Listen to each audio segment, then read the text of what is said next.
Welcome back. Let's continue here now. Another battle is looming between the City of Tshwane and civic organizations over estimated municipal bills and appalling service delivery. Many residents continue to receive exorbitant municipal bills, which they claim are not accurately recorded but estimated. The Tshwane-based ratepayers advocacy group, the Lotus Gardens, Atteridgeville, Saulsville Civic Association, is threatening stronger measures to force the city to conduct proper meter readings to ensure accurate bills and to improve service delivery.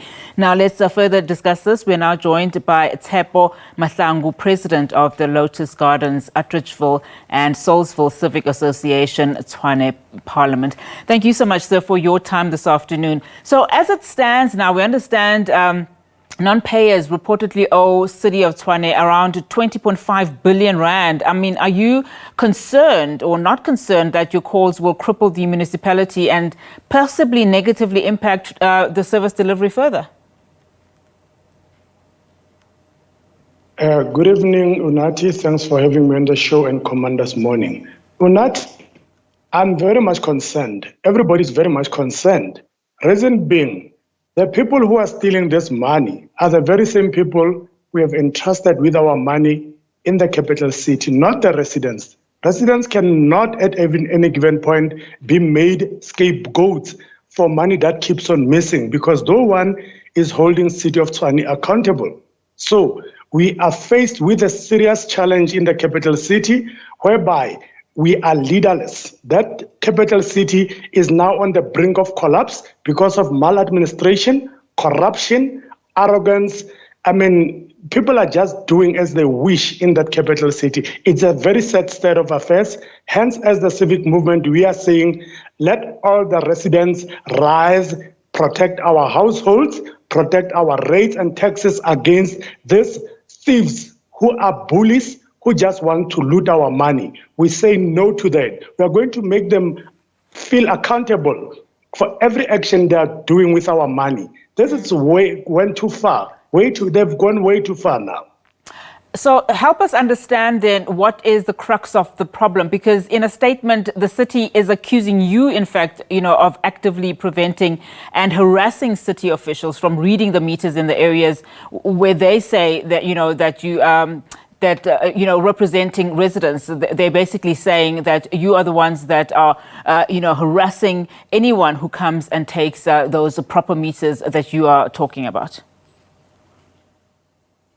It's very sad that we are now discussing to the nation about a spokesperson who deliberately read a very wrong script. They've misled that spokesperson because anyway, they know that is just a script reader. So he read a very wrong script.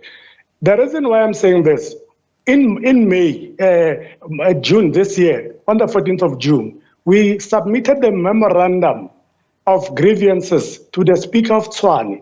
Up to date, is not responded. It even went further that in November, we marched as all the residents of Tshwane to Tshwane House to present now the memorandum of demands. As we expect the city to do the honorable thing and respond to that memorandum, because there are a lot of things that the spokesperson doesn't know of because he never attended any meeting called by the residents. He knows nothing about the contents of those memorandums. In those memorandums, we clearly say we need accurate readings, not estimated readings. The problem with this estimate is because the billing department has been outsourced to a consulting firm. City of Tshwane outsourced everything to consulting firms. Hence, there was this 4 months long unprotected strike by city employees. They are duplicating. Instead of employing the cities to do the correct readings, we are now being invaded by people who doesn't have correct identification. How do you allow somebody coming with a private car without a proper identification, taking a photo of your house?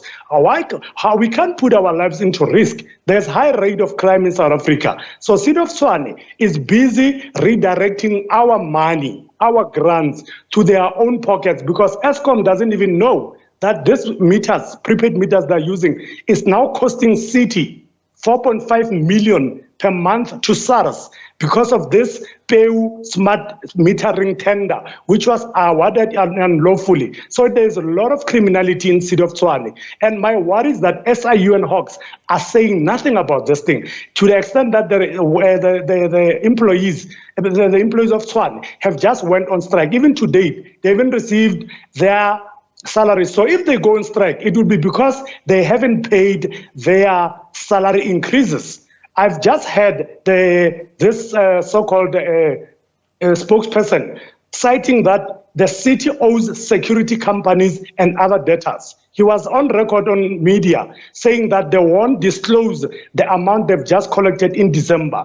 You know, that is contravention of Section 32B of the Constitution. How will they collect money and not tell people that they owe? They said no, those people will be coming after them. It means they are going to hide that money and make residents the scapegoats. Right. Hence, on the 24th of this month, we are going to City of Tshwane. No, I wanted that. I wanted to find out where does this all end. So talk to us about when you're going to the city and hopefully, coming to some form of a solution, because I'm sure the residents do want a quality service.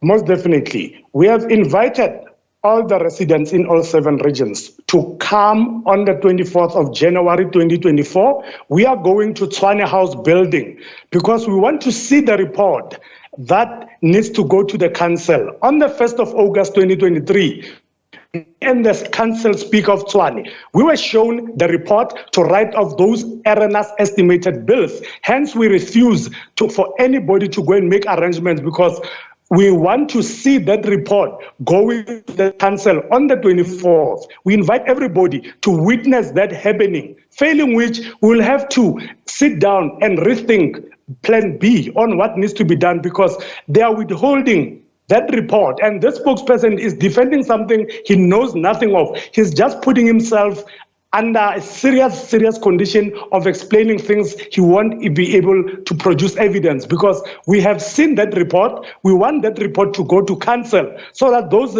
debts must be written off. I mean, they can't be withholding such reports and punishing the residents, blocking their cards, implementing credit control unnecessarily so, because they are actually violating every clause of the Constitution. We are going to hold them to account because we are not politicians. They are now trying to tarnish my name. They are now trying to pinpoint.